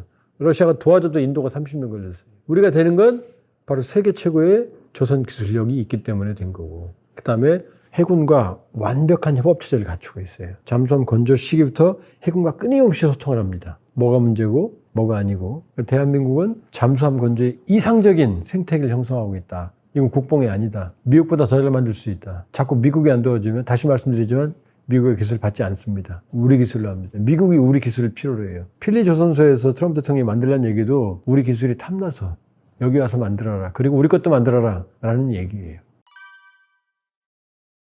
KF-21 블록 1 공대공, 블록 2 공대지까지 이미 실전 배치가 완전히 될 거고 주력으로 자리 잡을 거고요. 그 다음에 육군은 이제 K2 체제로, K2 탱크 체제로 전환이 될 거고, 그 다음에 해군은 이제 이지스, 세종대왕급 세척, 정조대왕급 세척, 그 다음에 드디어 KDDX, 한국형 미니 이지스 6척. 여기에는 한국형 이지스 레이더 A사, 폐사가 아니라 A사 레이더, 능동용 유상배열 레이더, 그 다음에 한국형 합동 교정 능력 CEC까지 탑재가 될 거고, 그 다음에 한국형 핵추진 잠수함 4척이라고 그랬지만 원래는 3척씩 만들어요. 삼직제라고 그래서 작전, 교육, 휴식, 이렇게. 그러니까 작전, 교육, 훈련, 휴식, 그 다음에 정비. 왜냐, 배는 한 번 만들면 30년, 40년 쓰니까 계속 고쳐야 되거든요. 그럼 한척 작전 하거든요. 근데 왜 4척이에요? 특이하죠? 이건 뭐냐면은 3척을 만들고 아마 4번째는 배치 2로 가고 여기서 아마 결국은 6척이 되지 않을까, 이렇게 보거든요. 그럼 한국형 핵추진 잠수함 4척에서 6척까지 갖춰진다면 완벽한 자주국방이죠. 핵추진 잠수함, 이지스 구축함, 한국형 KDDX, 그 다음에 공군은 KF-21로 대비되는 자주국방. 이건 국산이니까. 그럼 FA-50 경공격기, KF-21 이쪽으로 이제 물론 FA-35, F-15까지, F-15K까지 남아있겠지만, 그러나 주력은 이제 주력을 우리가 확보하는 거죠. KF-21. 해군은 이미 사실상 국산화가 가장 많이 진전돼 있고, 육군은요, K9, K2 탱크로 천무, 천궁, 다양한, 그러니까 거의 모든 게 국산화된 형태의 가장 첨단 국방 종합 선물 세트가 완성이 되는 거죠. 그러면 정말로 그 누구도 건드릴 수 없는 고슴도치 이상의 전략. 그러니까 고슴도치는 누가 못 건드리는 거잖아요. 이건 아마 공격도 가능한 고슴도치가 될 거다. 그리고 중요한 건 그 모든 게 바로 제조업 강국, 그 다음에 전기, 전자, 반도체 강국, 인재 강국인 우리가 해내는 거다. 그러니까 자꾸 우리에 대해서 지금 비하하고 우리 능력을 축소하는 분들이 계시는데 그렇지 않아요. 지금 젠슨 왕이 와서 이번에 AI 허브를 여기로 선택했잖아요. 그럼 AI 시대, AI도 결합이 되는 거죠. 한국 K국방과. 그럼 정말 탁월한 국방력을 가지게 될 거다, 이렇게 볼 수 있어요. 안심하셔도 된다. 그리고 한국형 핵추진 잠수함은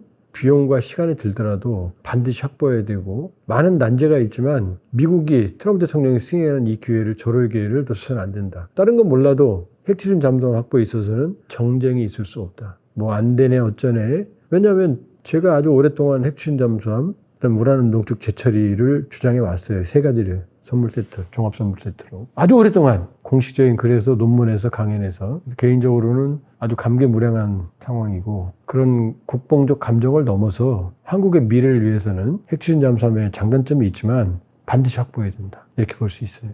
일단 대한민국은 1950년 6월 25일, 물론 그 이전에도 빨치산, 여순 반란 사건부터 시작해서 여순 사건, 4.3, 대구, 지리산, 많은 이 좌우 대립, 무력 충돌이 있었고, 1950년 6월 25일부터 53년 7월 27일까지는 대규모 세계사적 전면전을, 사실 국제전쟁이었어요. 남북 간 싸움이 아니고 미국, 그다음 유엔군, 중공군, 소련까지 배후에 있는 국제전쟁, 소규모 세계대전이라고 보면 되죠. 경험을 했고, 그리고 53년 7월 27일 이후는 지금 현재까지 바로 6.25의 추억, 언제든 다시 전쟁을 할 수 있다, 전쟁이 벌어질 수 있다, 하면 이겨야 된다, 막아야 된다라는 개념으로 지금 국가 방위를 유지해 왔죠. 근데 한국의 특징이 있어요. 뭐냐면 이 신라는 이 경주라는 한반도 끝에 시작해서 통일했기 때문에 수도가 거기 있었던 거고, 지금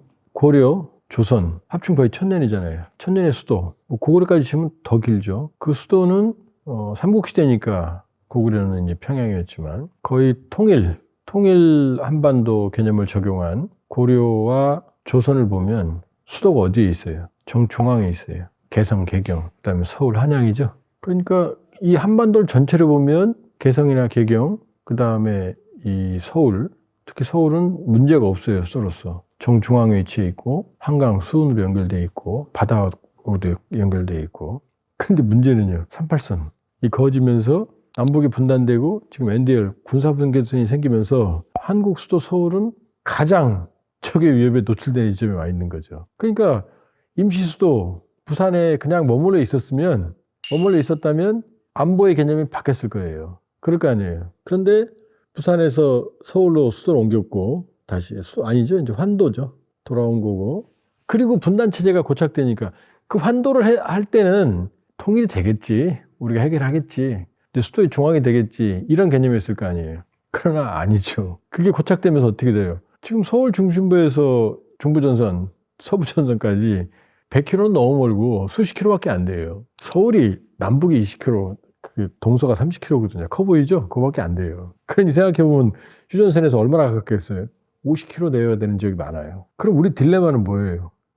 모든 게 서울에 있잖아요. 그럼 서울을 지켜야 되는 거 아니에요? 그러려면 어떻게 되죠? 일단 강력한 화력이 이 휴전선, MDL, 군사분계선 인근에 적의 남하를 저지해야 되는 겁니다. 1차 방어가 뚫리면 바로 서울인 거예요. 그러니까 어마어마한 화력이 필요하게 되는 거예요. 그 어마어마한 화력은 누가 확보하죠? 바로 포병이죠. 그 다음에 어마어마한 병력의 대규모 남하를 저지하려면 누가 중요하죠? 육군이 중요하죠. 그래서 육방부, 포방부 그러는 거예요. 그러니까 우리는 포병 전력과 기갑 전력이 어마어마하게 튼실하죠.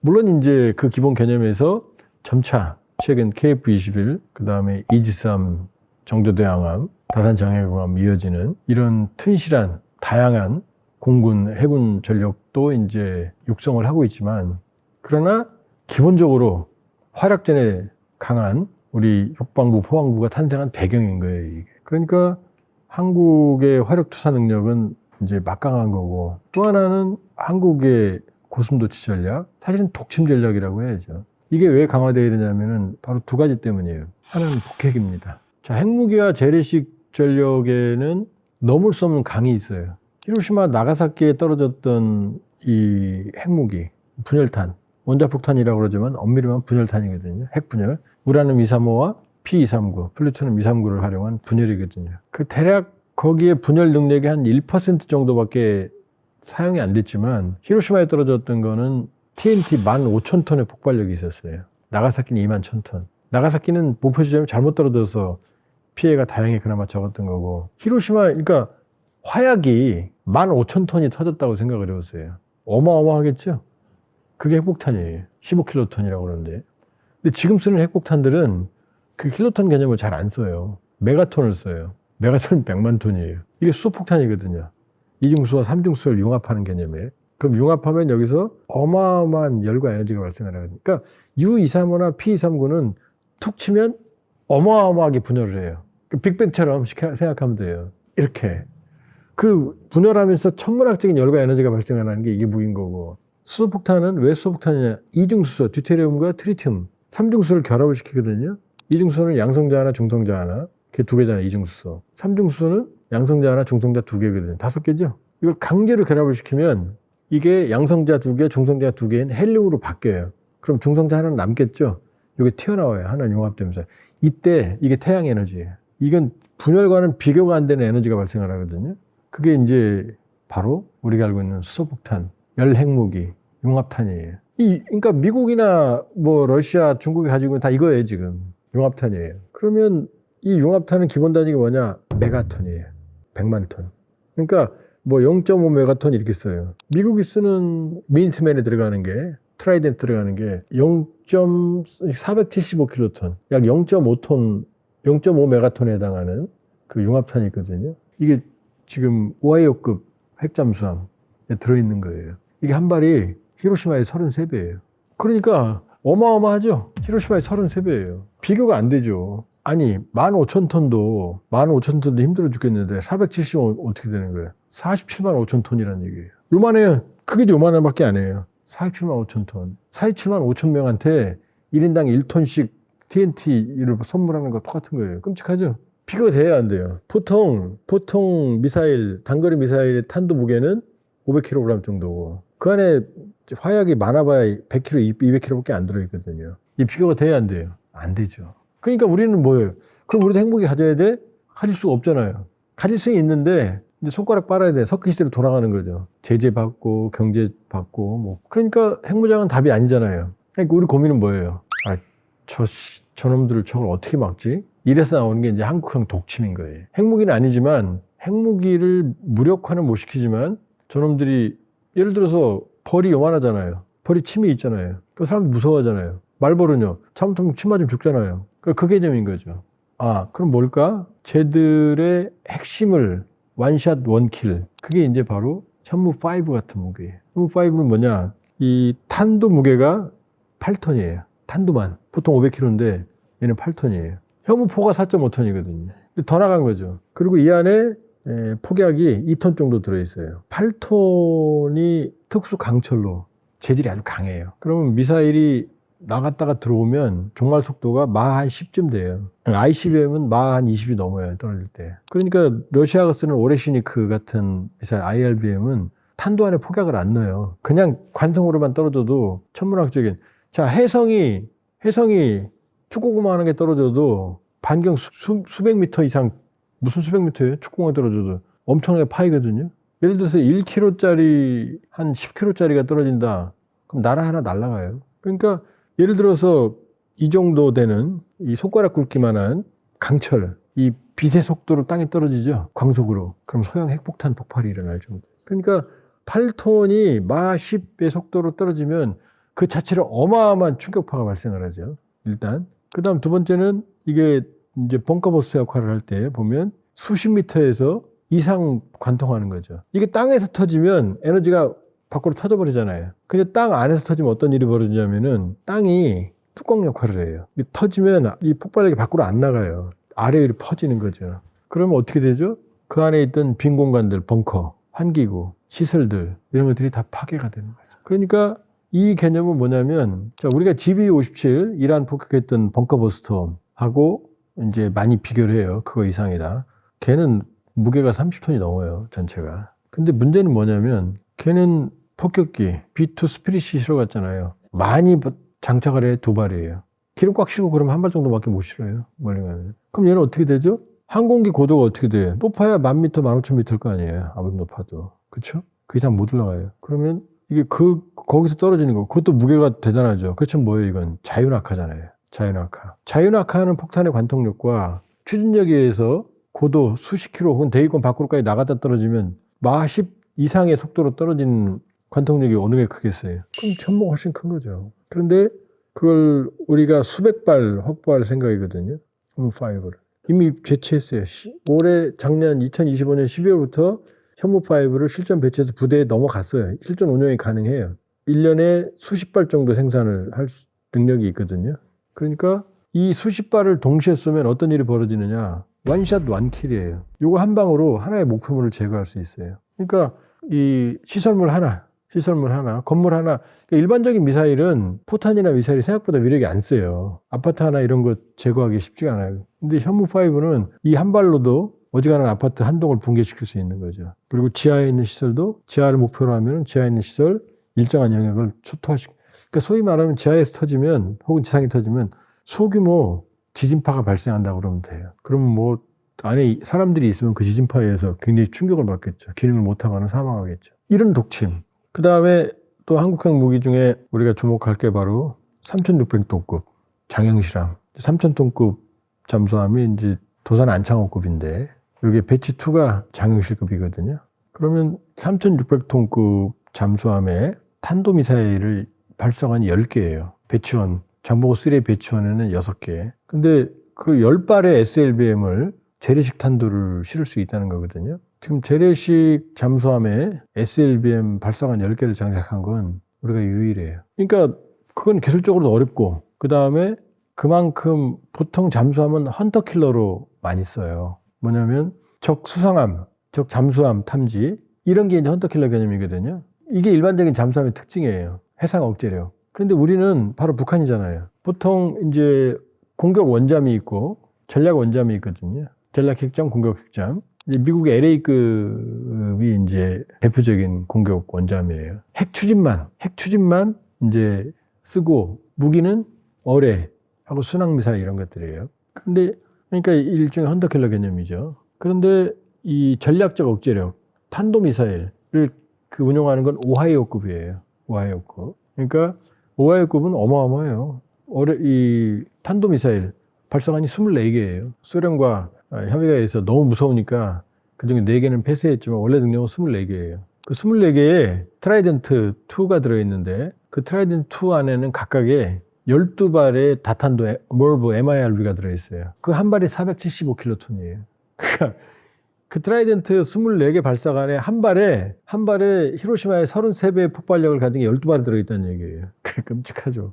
물론 그 안에 이제 이 가짜 모의 탄두도 있죠. 그냥 묘격을 피하려고. 그게 오하이급이 얼마나 무섭겠어요. 이 개념이거든요. 그러니까 재래식 잠수함 같은 경우는 크게 만들기도 어렵고 바로 헌터킬러예요. 다른 잠수함 잡거나 다른 수상함 잡는. 근데 우리는 헌터킬러보다는 뭐예요? 북핵을 억제해야 되잖아요. 핵무기는 없잖아요. 그러니까 바로 탄도미사일 10발이나 때려 넣은 거죠. 왜냐? 동해안에서 숨어 있고, 땅에서는 현무5 탄두무게 8톤짜리가 수십 발이 동시에 떨어지고, 그 다음에 동해에서는 우리가 이제 3,000톤급 중잠수함 배치원 안창호급이 6발이잖아요. 그럼 세척이면 18발. 배치2 세척 만들 거거든요. 그럼 30발일 거 아니에요. 이게 동해안에 있으면 동해는 못 찾거든요. 잠수함이 들어있으면. 북한 잠수 고물이니까 헌터킬러 능력도 없고. 그럼 동해에서도 날아오고 땅에서는 현무5가 날아가고, 이거 하나하나 다 하나 목표물을 타격할 수 있는 것들이거든요. 그럼 김정은이 자기 혼자 살려고 저 난리치는데 감히 공격할 수 있겠어요? 이게 한국형 독침 무기가 되는 거예요. 그러니까 자꾸 우리가 북한 핵에 우리가 어떻게 할 수 있느냐 하지만, 핵무기를 쓴 사례가 있어요? 1945년 히로시마 나가사키? 없어요. 이스라엘 국가 멸망할 상태까지 갔지만, 용키프로 전쟁 때. 그렇지만 핵무기 못 썼고, 그 다음에 냉전기에도 그 핵무기 못 썼고, 러시아 우크라이나 전쟁에도 핵무기 못 쓰잖아요. 지금 150만씩 사상자가 발생해도 못 쓰잖아요. 그러니까 우리는 쟤네들이 핵 가졌는데, 아니죠. 재래식 무기는 훨씬 쓰기 쉽죠. 맘먹으면 핀포인트로 현무5를 한 30발 쏜다고 생각해봐요. 평양에 있는 30개 주요 목표물이 모두 제거되는 거예요. 김정은 지하에 있다는데, 자, 우리 PD님이 지하에 깊숙이 있다고 생각해봐요. 현무5가 날라온다고 생각하면 그 지하가 안전하다고 생각하겠어요? 오히려 그냥 모든 통로 다 무너지면 더 죽는 거죠. 지하 끔찍한 거지. 그래서 한국형 무기는 첫 번째, 북핵 때문에 독침형 무기가 이제 개발이 되는 거고, 두 번째는 주변국이에요. 우리는 아무리 잘해도 5위를 넘기가 어려워요. 미일, 중러, 그 다음 한국이니까. 이 정도는 대단한 거죠. 그러려면, 우리가 그런 얘기를 해요. 중국과 싸워서 이길 능력을 갖추자. 율곡이 선생님이 십만 양병설을 그렇게 주장하시다가 목이 터지게, 피 터지게. 그래서 그때 10만 양병을 했으면 하는 말이 있잖아요. 근데 역사학자들의 판단에 의하면 많은 분들 10만 양병은 그 당시 조선 경제력으로 불가능했다. 할 수가 없었다. 지금 우리가 다 굶고 머니인사이드도 버는 돈 3분의 2 국방비 내고 그럼 중국하고 맞설 국방력이 나오겠죠. 그러나 그건 아니잖아요. 그럼 우리가 주변국하고 싸워서 이긴다가 개념으로 적용하면 정말 뱁새가 황새 따라다니는 일이 벌어지는 거죠. 그러니까 우리 개념은 뭐예요? 나를 때리면 내가 너는 못 이기지만 네 팔 하나는 자를 거야. 그 전략인 거죠. 나만 건드려봐. 그러니까 그 전략이 통하는 대표적인 게 바로 잠수함 전력이에요. 우리 장보고 209 91년에 하대배 독일에 진수했던 거 참 열심히 우리가 박수 쳐줘야 지난해 12월 퇴역했거든요. 2099급을 우리가 9척을 만들었어요. 459, 우리가 조립하고. 근데 214 순원 1급 1800도 9척이에요. 그 다음에 지금 이제 안창호급 3척, 그 다음에 이제 장영실 진수했고 5번째까지. 그러니까 이 3000톤급 장보고 3는 원래 333 9척을 만들 거였는데 3000톤급 3척 만들었고 3600톤급 이제 장영실함까지 지금 진수했어요. 요 3척을 만들 거예요. 근데 나머지는 어디로 가요? 핵심으로 가겠죠, 이제. 그러면 아주 대단한 잠수함 전력이거든요. 핵심 잠수함 없어도 지금 장보고급 점차 퇴역을 할 거고, 이제. 그러면 이제 선원 1급 장보고 2 1800톤급, 그 다음에 장보고 3 배치원 3000톤 3600톤급 이렇게 전환이 될 거예요. 그러니까 장보고 1은 다 퇴역을 하겠죠. 그러나 장보고 1, 2만 해도 벌써 18척이잖아요. 장보고 3 배치원까지 해도 몇 척이에요? 21척이죠. 전력화된 게. 어마어마한 거예요. 그럼 왜 이렇게 잠수함에, 장보고는 지금 많이 얘기 나왔죠? 하와이까지 단독 항해. 이 세계 기록이에요. 1200톤짜리가. 그 다음에 림팩 훈련에서 뭐 적 함정, 가상적 함정 28적 항공모함에서 격침시켰다. 뭐 약간 좀 과장된 것 같고. 어쨌든 상당한 이 병기로서. 그러니까 잠수함은 비대칭 전력으로 전략 무기에 들어가요. 왜냐하면 미사일, 대한미사일 이런 거 하푼 있죠? 우리가 세계적인 베스트셀러. 한 발 맞아도 침몰을 안 해요. 포클랜드 전쟁에서 프랑스 액주세가 셰필드를 격침시킨 건 안에 들어가서 그 안에서 2차 폭발을 일으켰기 때문이에요. 또 셰필드가 또 구조적으로 알루미늄 만들어진 취약성이 있었고. 그러니까 이 대한미사일이나 이런 건 생각보다 원샷 원킬이 안 돼요. 쉽지가 않아요. 그래서 저공으로 내려 시스키밍 하다가 올라와서 상부점을 때리는 거거든요. 이런 데 중요한 데를. 근데 어뢰는 달라요. 어뢰는 한 발이면 항공모함도 불능화시킬 수 있어요. 우리 참 좀 화나고 슬픈 얘기지만 천안함 쪼개졌잖아요. 2개로 쪼개졌잖아요. 그러니까 어뢰는, 특히 잠수함에 쓰는 중어뢰는 치명적이에요. 그러니까 항공기나 배에서 쓰는 어뢰는 경어뢰들이 주로 써요. 중어뢰는 한 방이면 항공모함도 기동이 불가능할 수 있어요. 이지스함도 침몰할 수 있어요. 잘못하면. 그러니까 잠수함은 물속에 들어가면 얘는 정말로 찾기가 어려워요. 잠수함이 저기에 있는 것 같다. 그러면 잡을 수 있어요. 근데 그걸 모르면 잠수함을 잡는다는 건 진짜 백사장에서 바늘찾기거든요. 그러니까 잠수함 영화들 나오잖아요. 헌터킬러 영화도 있죠. 잠수함끼리 막 교전하고 그러죠. 다 새빨간 거짓말이에요. 인류 역사상 잠수함끼리 교전해 본 적이 한 번도 없어요. 다만 이제 치밀하게 찾아다니면서, 예를 들어서 꽁무니 나 쫓아온다. 그럼 듣거든요. 그래서 중국 잠수함이 몇 번 들킨 적이 있어요. 영국한테도 들키고 일본한테도 들키고. 그런데 정말로 은밀하게 작전을 하면, 조용히 숨어 있으면, 매복하면 못 찾는다고 보면 돼요. 그러니까 잠수함은 전략무기에 들어가요. 근데 209 9척, 214 9척, 18척이죠. 그 다음에 3000톤급 3척, 21척. 막강한 전력이거든요. 이게 한반도 해역에 포진해 있다고 생각해봐요. 남의 핵심 잠수함 못 따라가지만 매복해 있다고 생각해보세요. 누가 감히 건들 수 있겠어요? 그러니까 이 한국형 독침 전력이 바로 이런 거죠. 그러니까 우리가 대형 수상함, 이지스함 이전에 이건 차근차근 온 거고, 잠수함 전력을 먼저 확보한 것도 그런 거죠. 항공모함 만들기도 어렵고 유지비도 비싸고, 그러니 그것보다는 잠수함 세력을 갖자. 그러니까 일본한테 뒤지지 않는, 일본에 앞서기는 어렵고요. 일본은 이제 타이게이급이라고 최근에 최신, 일본도 잠수함 선진국이에요. 일본 저렇게 광활한 해역을 가지고 있는 일본에 버금가는 잠수함 세력을 육성한 게 바로 그건 거예요. 그 다음에 또 하나는 바로 이제 미사일 전력이죠. 우리가 북핵 문제이긴 하지만 한미 미사일 사거리 제한이 있었거든요. 근데 북핵 문제 때문에 문제는 좀 다 풀었어요. 현무5가 탄도 무게가 8톤이라고 그랬잖아요. 무거운 투포화는 멀리 못 던지죠. 근데 가벼운 야구공은 멀리 던지죠. 똑같은 거죠. 탄도 무게를 줄이면 어떻게 돼요? 사거리는 사실상 5,000km까지는 우리가 확보했다고 봐야 되는 거죠. 무게 그 정도 엔진 추력은 확보했다는 얘기는 뭐냐? 주변국, 우리를 건드릴 수 있는 일본 전역, 베이징 포함하는 중국 전역을 타격할 수 있는 미사일 능력은 이미 확보가 돼 있다. 그러니까 우리는 그 두 가지, 우리 무기체계는 두 가지, 이 일반적인 무기체계의 특성도 있지만 우리가 가진 한국형 독침 무기들은 뭐냐면 바로 그런 거죠. 북핵에 대응하고 특화된, 그러니까 헌터킬러보다는 SLBM 가진 잠수함이 등장 안 하는 거고, 무게 8톤이 등장하는 거고, 튼실한 잠수함 세력을 가지는 거고, 거기다 이제 핵 추진 잠수함까지 가지게 되는 거죠. 그러면 재래식 잠수함은 아무리 좋아도 속도에 문제가 있거든요. 근데 핵심 잠수함까지 가지게 되면 이제 한국형 독침 전력, 해군 전력이 완성이 되는 거죠. 또 하나 이제 한국만의 독특한 이 무기 체계, 군사 체계라고 그러면 해병대예요. 해병대가 28,000명이거든요. 세계 몇인 줄 아세요? 세계 3위예요. 1위는 18만 명, 미국. 미국은 다 해병대일 거 아니에요. 해외로 가야 되니까. 2위가 중국인데 한 4만 되거든요. 육전대라고 그래서. 그러나 한국 해병대 전투력에는 미치지 못한다. 한국 해병대는 1사단이 포항에 있어요. 2사단이 김포 쪽에 있어요. 그 다음에 2개 여단이 있어요. 백령도에 있고, 그 다음에 제주도에 있고, 2개 여단, 9여단, 배주의 9여단. 그럼 왜 이렇게 많은 해병대가 있느냐? 한국은 일단 포항에 있는 건 상륙 주력이고, 김포에 있는 거는 이제 도서 탈환이면서 서북 도서 방어, 그 다음에 수도권 측면 방어를 해요, 해병대가. 그러니까 세계에서 최고의 전투력을 가진 게 우리 해병대예요. 이번에 해병대가 독립사령부를 창설하기로 했죠, 대장급. 그럼 그동안은 해병대가 독립사령부가 없었냐? 없었어요. 그럼 원래 없었느냐? 있었는데 없었어요. 누가? 박정희 대통령. 그럼 해병대 사령부를 왜 없앴느냐? 독립사령부를.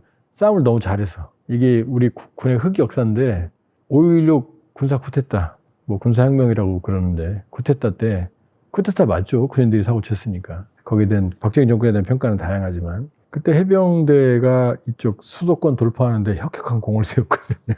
그러니까 박정희 대통령 입장에서는 그때 명분은 경제적 효율화, 군 체제의 그 효율화, 합리화라는 명분을 세겠지만 해병대의 독자적인 작전 능력을 가지는 게 부담스럽다라는 설이 나와요. 해병대는 작전 능력이 왜 탁월하냐면 상륙을 해야 되잖아요. 상륙을 하려면은 이 상륙이 어마어마한 어려운 작전이니까 육체적, 정신적, 많은 일반, 그러니까 원스머린, 포레버머린, 한 번 해병은 영원한 해병. 해병하면 항상 전투력이잖아요. 상륙작전의 그 고난도 작전을 수행해야 되고, 첫 번째. 여기서 안 끝나요. 해병대는 상륙하면 끝나는 게 아니고 계속 진격하면서 육군처럼 싸워야 되는 거예요, 지금. 그러니까 해병대의 전력이 탁월할 수밖에 없는 거죠. 그러니까 한국의 해병이 왜 독침 전략이냐. 이번에 마두로 대통령 잡아갈 때 사실은 보이지 않는 역할을 한 게 델타포스가 아니고 미국 해병이에요. 왜냐? 베네수엘라 앞바다에 강제 상륙함 전단들이 와 있었잖아요. 이 해병들이 언제 상륙하느냐 이 고민하고 있었잖아요. 그것만 쳐다보고 있는데 트럼프 대통령의 목표는 마두로 잡아가는 거였잖아요. 그 눈을 돌린 거죠. 왜? 이 해병이 있으면 북한의 입장에서는 동해안, 특히 서해안은 좀 복잡하니까 동해안 어디로 이 포항에 있는 이 사단 병력이 단은 아니더라도 어디로 상륙할지 모르잖아요. 그러니까 한 개 사단 병력을 막으려면 몇 개의 사단이 동해안에 지금 배치되어 있어야 되는 거, 언제 올지도 모르는 어마어마한 억지력이 되는 거죠. 그러니까 아니 생각해봐요. 어디로 상륙할지 모르는데 그냥 여기 있으면 상륙한 다음에 조금 늦잖아요. 그러니까 많은 병력들을 상륙 저지를 위해서 분산 배치시켜 놔야 되는 거죠. 그러니까 이 한국 해병이 미국 다음, 전투력은 미국 다음으로, 아니 미국보다 높다고 해야겠네, 국뽕이니까. 미국과 이 강력한, 우리도 그래서 해병하면 뭐 무슨 유명한 유명인들 자제분들 해병대 가면 막 그러잖아요. 뭐 해병대 갔다가 막 이러잖아요. 바로 그것 때문에 그런 거예요. 전투력 때문에. 뭐 다른 군을 폄하하는 게 아니라. 그러니까 해병대는 한국형 독침 전략이 될 수 있죠. 또 하나에. 그래서 해병대가 한국 해병이 그렇게 많은 거예요. 28,000 규모가 되는 거예요. 2개의 사단과 2개 여단을 유지하는 특수한 임무를 띈 해병이 전력이 필요한 거고. 그럼 이게 주변국에는 어떤 입장이 있느냐. 일본은 인제서야 육전대라는 걸 육성하기 시작해요. 도소타라는 개념으로. 비교가 안 돼. 대대급도 아직 제대로 작전 능력이 없어요. 왜냐? 전수방위였으니까. 방위라는 거지. 해병대는 공격이잖아요. 그래서 최근에 도소타란이라는 개념을 적용시켜서 이제서야 작전을 하는데 한국 해병대하고 비교가 될 수가 없죠. 그러면 이 주변국에게도 한국 해병대는 사실은 이제 잠재적인 위협이 되죠. 왜? 우리가 기동함대가 만들어졌잖아요. 기동함대는 해역함대와 다르게 어디든 갈 수 있는 거거든요. 동서남해. 그런데 동서남해만 가겠어요? 기동함대. 미국이 가진 항모전단이 기동함대라고 보시면 돼요. 강속 상륙함 전단이. 여기에 우리가 독도함, 마라도함이 있거든요. 상륙함. 대형 상륙함이죠. 여기 대대급 정도 해병 상륙 병력을 실을 수 있거든요. 물론 독도함과 마라도함은 이지스 구축함 정도의 속도는 안 나요. 속도는 늦어요. 그러니까 지금 상황만 하더라도 이 기동함대와 이 두 개의 수송함, 이게 대대는 전 세계 어디든 보낼 수 있는 체제가 구축되는 거죠. 그러면 이 한국 해병대도 사실은 주변국한테는 편하진 않죠. 어쨌든 우리는 한반도를 넘어선 병력 수사 능력이 있는 거니까. 그러니까 북한과 주변국이라고 하는 요인 때문에 한국형 이 고슴도치 전략이라고, 저는 고슴도치라는 데에 대해서는 동의를 안 해요. 고슴도치는 요만하잖아요. 저는 호저다. 호저가 고슴도치를 키운 거라고 보면 되는데 보통 많이 크면 한 15kg까지 커요. 크면 한 1m 가까이 크고. 그리고 이 호저는 사자나 이런 맹수들도 호저 이 비닐에 잘못 찔리면 죽어요. 감염돼서. 왜? 이런 데 찔리면 밥도 못 먹고. 그러니까 고슴도치 아니다. 그런 얘기 하지 마라. 이제 호저는 된다. 그리고 한국은 한국 스스로의 독침을 가지고 있고, 전쟁은 많이 가지고 있고 혼나는 게 중요한 게 아니에요. 이스라엘이 메르카바 전차 같은 거 세계 최강은 아니지만 그 이스라엘 전장 환경은 최강이거든요. 딱 특화되어 있거든요. 그렇게 보면 한국은 한국 전장 환경, 안보 환경에 맞는 특화된 전투력, 독침들을 가지고 있고, 이제 고슴도치라고 하지 마라. 호저다. 이렇게 볼 수 있죠.